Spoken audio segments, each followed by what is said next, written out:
Welcome, everyone. Welcome to Just Press Play. Just Press Play. Our very first moment in time and opening up this beautiful platform for everyone and ourselves at the same time. We are super excited to have an amazing woman entrepreneur here with us that I know dearly, and that's my sister. And so, long time friend. For how long? Over 30 plus years. Woo! And we grew up together, and there's something about sisters that you don't have to be blood to be sisters, right? And I'm so grateful and honored and humbled that her energy and excitement to even participate just reminds me of the true connection that we have. And I'm so excited, and I just want everyone to be excited with us and share this journey that she had from the time that she had this thought of opening up her own business to where it is right now. Right. I want to experience that journey with her because I actually was not there at that time and I missed out. And I want to explore that with her. So this is the CEO of Counter and Bodega, NYC, Puerto Rican cuisine. Okay. Miss Sophie Serrano. We have her in the flesh. What up? Pleasure to be here. Humbled by the invite. Thank you for having me. Yeah. Oh, we're so honored to have you, my love. So we are here with you today. We just want to first say thank you for blessing us on our first baptism. Absolutely. Because it's a baptism. I'm super excited. Super excited. Yes, I know. Congratulations to the both of you on this new journey.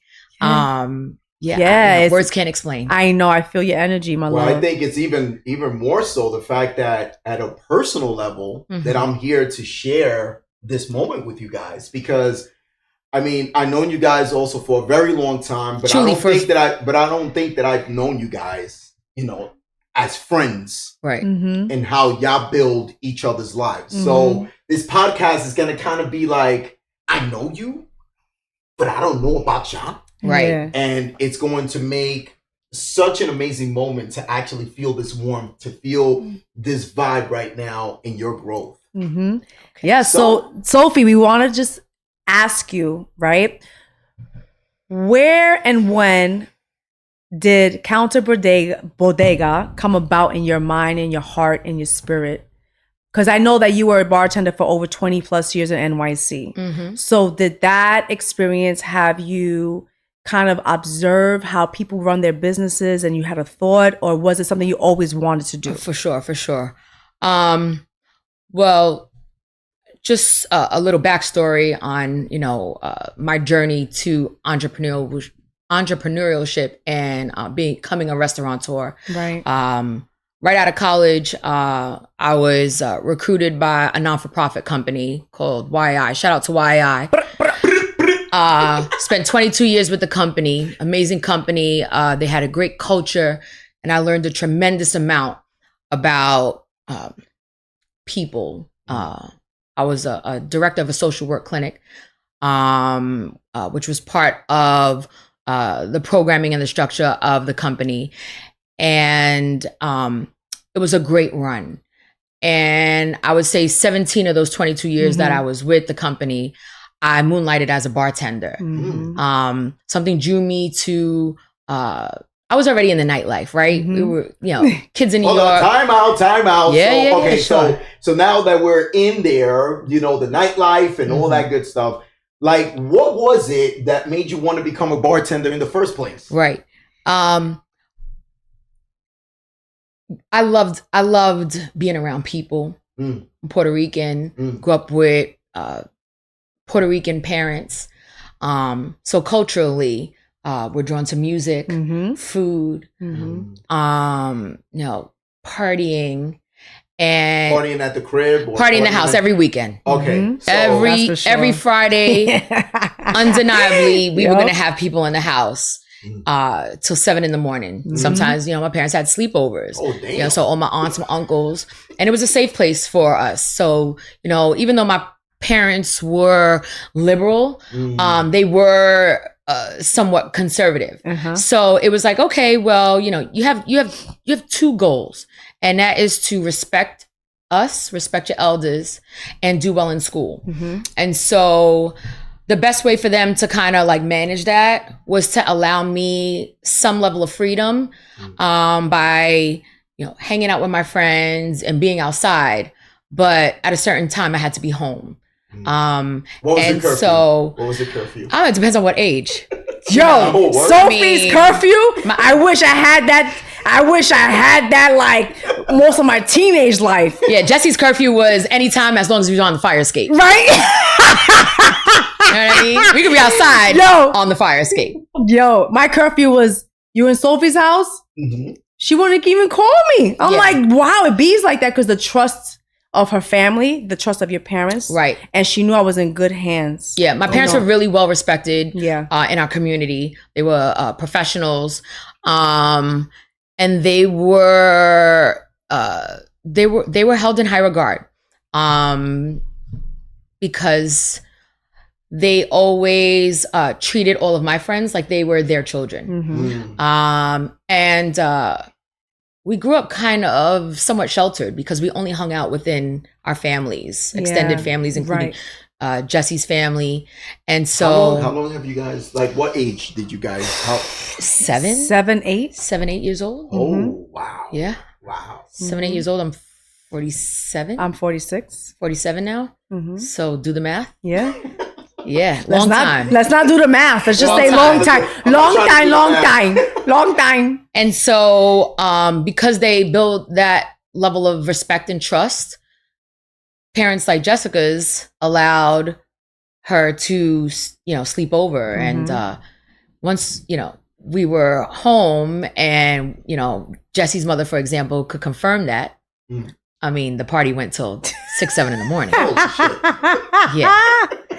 Crazy. So, and we were good kids. I mean, we didn't drink, we didn't smoke. Right. We had this like internal energy that just was pretty fascinating. Yeah. And so with that being said, that was part of my upbringing and again, part of my culture. So because I grew up in Brooklyn in that atmosphere, once I started college, I moved to Manhattan and really became part of the club culture and club scene. Mm. And so as an entry level social worker, the money wasn't there. Mm-hmm. I think at the time, going back, I think my first annual salary was like $22,000, right? Mm. So just to put it in perspective, that wasn't a lot of money. Wasn't a lot of money. But we were able to buy like 5-cent bazookas. Well, yeah, exactly. And I was able to pay, $800 rent. Yeah. Uh-huh. And I don't know what pushed me to decide to go to bartending school, but I did. And so it was a 2-week course. And basically the school guarantees you employment. So they say, okay, go out now. You finish your coursework. Go out now and go find a job. And if you don't find a job within the next 2 weeks, we'll place you somewhere. Mm-hmm. I was living on 49th Street between 8th and 9th in the middle of Midtown I remember America, those days, right? boy. We're talking like Times Square, Theater District. And so I had a lot of options. Mm-hmm. So I walked in one day to one of my favorite restaurants, Iguanas. Shout out to Iguanas for giving me my first chance. And I met the manager. His name was Nino. May he rest in peace. He's passed on since. But amazing guy who eventually became my family for 4 years. And he gave me an opportunity with no experience. And it was one of the best opportunities that I've ever had in my life because it's led me to where I'm at today. Right. And from there, it just led from one opportunity to another. And I really, at one point in my bartending career, had the pick of the litter wherever I wanted to work because I asserted myself. I had a mindset of having a vested interest in wherever I was working. So I worked as if the company belonged to me because if they failed, I failed. And if I failed them, they weren't going to do as well. Mm. And so that's where it all started. Wow. Yeah. So for how many years were you bartending? Can you say that from the time you started to the before you even 17 years before you open up counter? Yep, 17 years. I had 22 years with YI. Yeah, and I resigned on a Friday. I opened up that Monday after the weekend. Wow. So okay, so now you're bartending, Mm-hmm. you're scoping out the stuff, you're interacting with people. Mm-hmm. Do you feel like you've built your business by the way in which you made your observations? The best way to get into any business is to learn from people who've done it. People who've done it and became uber successful at it. And learn from people who can teach you not only their successes, but their failures. Because then what you learn is what not to do in a business. And so, I've always told people and implored people to, if they don't have experience doing something that they want to do and something that they love, to go and seek out the advice from people who've done it before. And not be afraid to seek out that advice. Because 9 times out of 10, most professionals, most entrepreneurs, most, in my case, restaurateurs, they're open to sharing that experience because that's what's made them great. And I think the idea is like you want to see other people behind you come up in whatever industry it is that you're in. So yes, just to answer your question, it wasn't only just being in the industry itself and the people who I served. It was more so about the people who I worked for that really helped me engage in the idea of entrepreneurship. Why is that such a hard word? And encouraged me to seek out not only my dreams, but it was admirable to have people come to me and say, I think you'd be really good at this, and kind of push me to do something that took a great risk for someone who's just, like I always say, just a kid from Brooklyn. Right. No silver spoon. Right. Didn't have a lot of money when the idea came about, but it just made me work harder to see if like it could really work. So now I can see where people push you, right? And they get you to that point of like doing something that I guess you can see now in yourself. But with that comes fear, right? Like, did you have moments in where you would wake up and be like, if I do this, I don't know if it may get me there or... Oh, 100%. I mean, that's the glory of like being your own boss. Is that pit in your stomach? Because if you don't have that pit in your stomach, you really don't want to do well. You really you have to have that.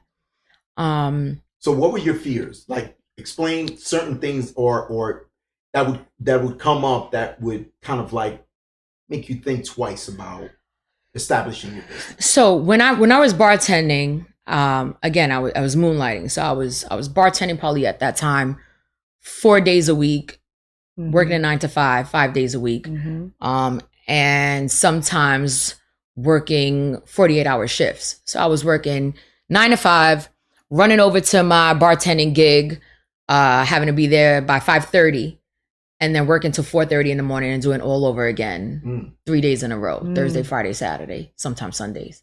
So there wasn't a lot of sleep, but I was young. So, this is what you live for. And the money was certainly like, that was a bonus. And that's what kept me going. I was like, oof, it's the first time I'm making like $400 or $500 a night in the beginning. Wow. I mean, ultimately, toward the end of my bartending career, I was making $2,000 a night. Wow. At Billy's Sports Bar. Shout out to Billy's. I remember. If you ever go to a Yankees game, check them out. Billy's Sports Bar across the street. Yep.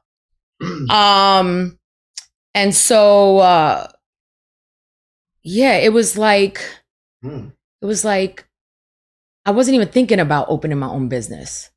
It was more like just making money and stacking and putting it in reserve for what the plan was after. So even though I started bartending in my 20s, I did it for so many years that now I'm in my late 30s, 38, 39. And now I'm thinking about like retirement already. Because I'm like, okay, what am I going to do with this money? You know what? I'm going to retire early because hell's knows I am not working until I'm 65 years old to collect my retirement, my Social Security. That was never the plan. My parents provided a real good model for that. Work really hard, and then benefit from the fruits of your labor. So my parents retired when they was 57. Moved to Puerto Rico, bought a house, and then never worked another day in their lives. Wow. And lived off their pension, eventually their Social Security. Right. And that was a great example to have, to see it firsthand and how well you can do it. Again, with that mindset of like hard work pays off.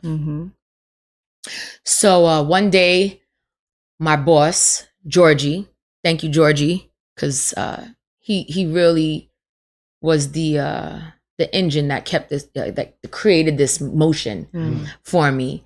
One day asked me to go to lunch and during a break at Billy's, and we sat down and he was like, I want to talk to you. And I was like, okay. I thought it was in trouble because, you know, I was a wild kid. So I was like, damn, did I give somebody a beer by accident for free or something? I did one too many shots. But he was not coming for that angle. We sat down and he said, Sophie, so, you know, I know you're working at, you know, your day job, making good money there. And I know you're working here, you know, during the season. I mean, we were making upwards of $65,000 during a baseball season. Wow.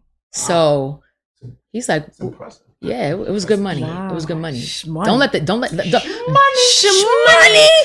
let the Yankees go to the playoffs and then World Series. Forget about it. The money was unimaginable. Right. Right. But we were hard workers. So with that being said, you know, he asked me this question and I said, you know what?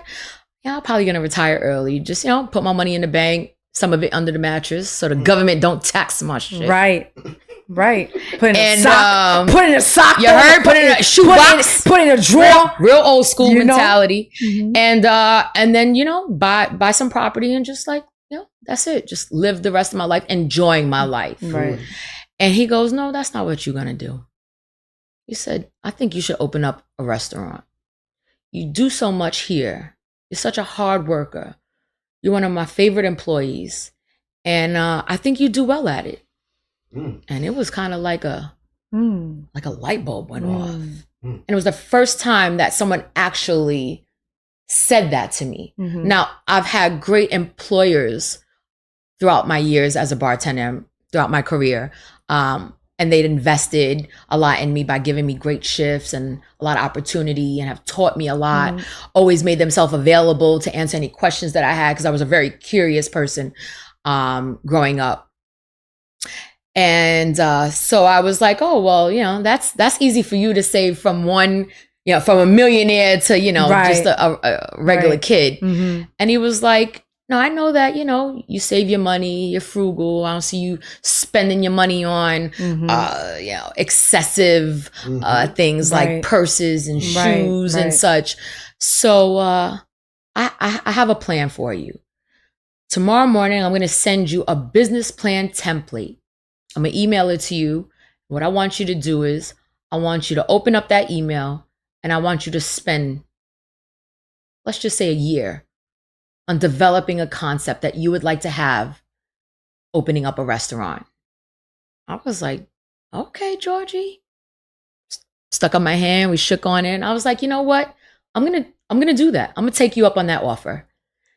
I woke up that morning, 9 a.m. That email was in my box. Wow. And that began the trajectory for where Counter and Bodega is today. What year is this again? This is 2015, the end of 2015. What was I doing in 2015? I think I was working for Sam Ash. Sam Ash. Yo, I was in Sam Ash, son. You were? Yeah, I was in Sam Ash, and I just you know, I felt like I was good at selling electronic equipment, but then I quickly noticed that there's a lot of church people that were coming in there, and they get that tax write-off.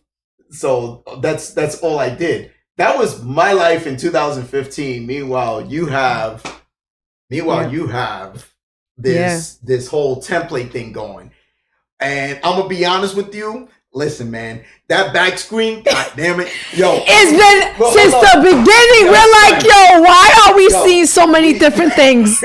Yo, we had this is all part of the process. Exactly. It's all part of the learning process. Counter in Bodega, and then it went off to some YouTube shit, and now it's on some Serenity. We went to Iceland. I don't know, but it looks beautiful. Let it rock. Yes, because it's organic, right? And it is what it is. Exactly. But I think also it's important that, Sophie, you're walking us through the very planted seed that someone saw in you and had a conversation and just had you think about something that maybe you may not have thought about.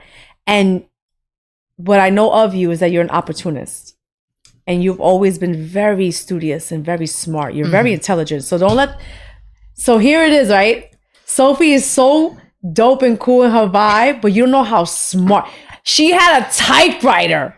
I remember her typewriter, and she would do. You guys know what a typewriter is? They probably don't. Yeah. But she used to do reports when she was in Pace University. But she'll be hanging out all night, come back home, be on punishment for like 2 months and shit. Oh, for sure. Punishment and then for what? What did you do? For many different things, but it's okay. But she would get A's on her reports. It was like it's tunnel vision. And that's something I've always admired and I paid attention to. How can someone be so well-rounded and then yet so focused at certain things? You always had that in my eyes. I think it's attributed back to my parents and what they instilled in me. Aside from morals and just real good morals and values, having a real good foundation. My parents taught me everything in moderation. You know, they never not allowed me to kind of like explore and be curious and learn from life lessons. Because that's really the best way to learn things, you know. And, you know, to what you said, Jess, about being a studious student and, you know, doing well in school. Honestly, I'm not that smart. Book smart.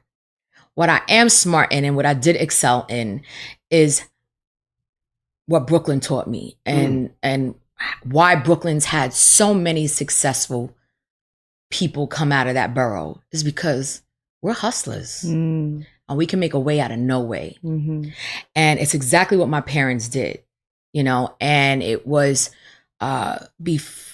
first generation Puerto Ricans coming to New York and really working hard to get what they deserve.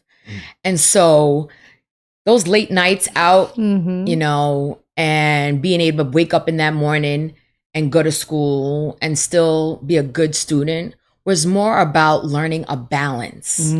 Because interesting. My dad, shout out to Mario Serrano Yo. again.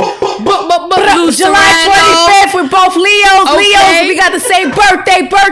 My parents been married for 56 years. God bless them. Amen. Love them. They still do the nastiest, disgusting. You know, it's chemistry. You know, something to live by. Y'all keep talking now. Y'all keep talking. You know, I get this drink real quick. Y'all keep talking. But my dad's mantra was, life is too short to be anything but amazing. And that kind of, you know. He said those words? Those words resonate with you. Interesting. I remember your dad being very direct and firm with you. Yeah, for sure. My dad's a military man. He was in the Air Force. I'm good, thank you. My dad was in the Air Force, fought in Vietnam. He's a Vietnam veteran. And he attributes a lot of his success to the discipline that the military gave him. Yeah. And it carried over in, you know, the rest of his life and his ability to become successful.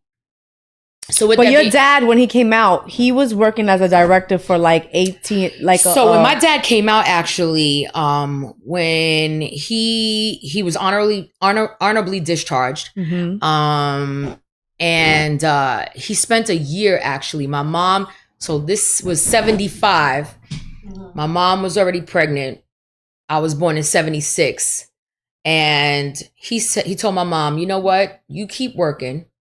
I'm going to take this year to kind of reacclimate back into society. because there was a lot of PTSD that he had to overcome. Okay. Having been in the war, seen a lot of things that, emotionally and mentally Right. Was pretty damaging, I can imagine. Right. It's not, hasn't been up until maybe like just the last few years that I've actually been able to like talk about it. Yeah. And so so he spent that year raising me.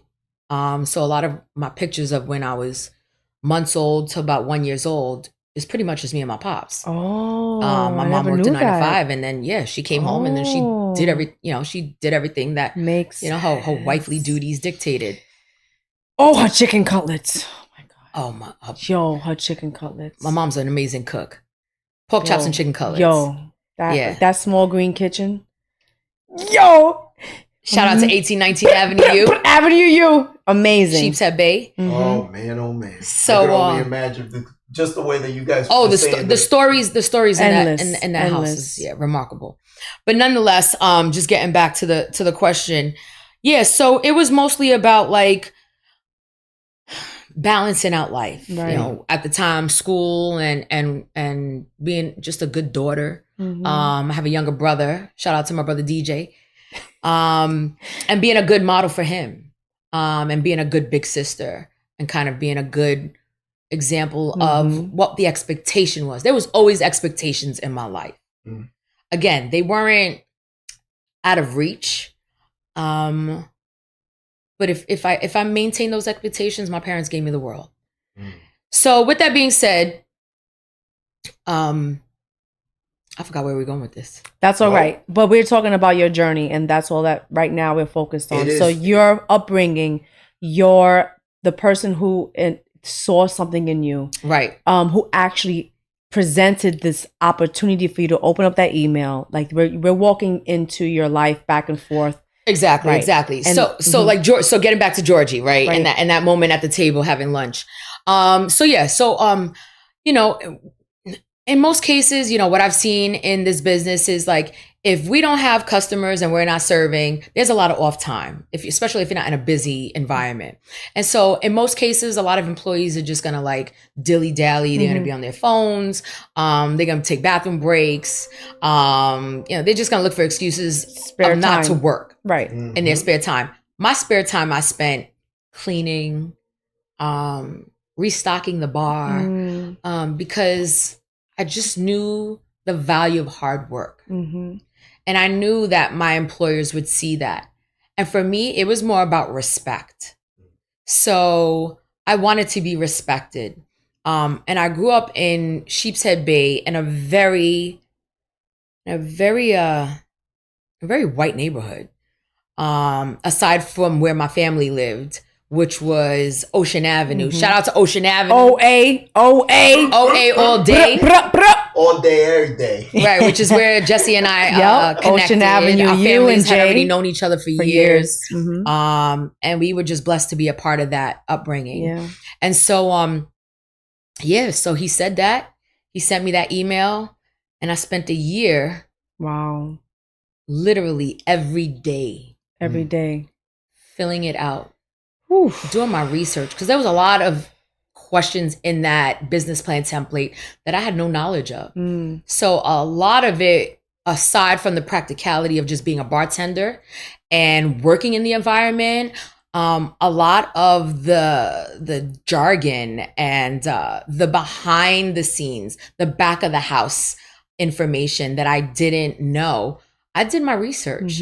And kind of self-taught myself so that I was able to kind of plug in the answers to those questions in that business plan template. And throughout that year, I would tap into Georgie and I would, say, this is where I'm at. And when we got to like the financial aspect of it, where a business template asks you for financial projections. And basically it asks you how you're going to financially support the business. And it asks you to plug in all these numbers about inventory and expenses and losses. And like, what the fuck do I know about any of that stuff, right? So I'm literally like, I had to go back to college. It was like, okay, I don't got time to read a whole fucking 200-page book on like business planning. Right. I need the Cliff Notes. So I'm Googling specifics. I'm pulling pages from other people's business plans and I'm literally applying it to what it is that I wanted to do.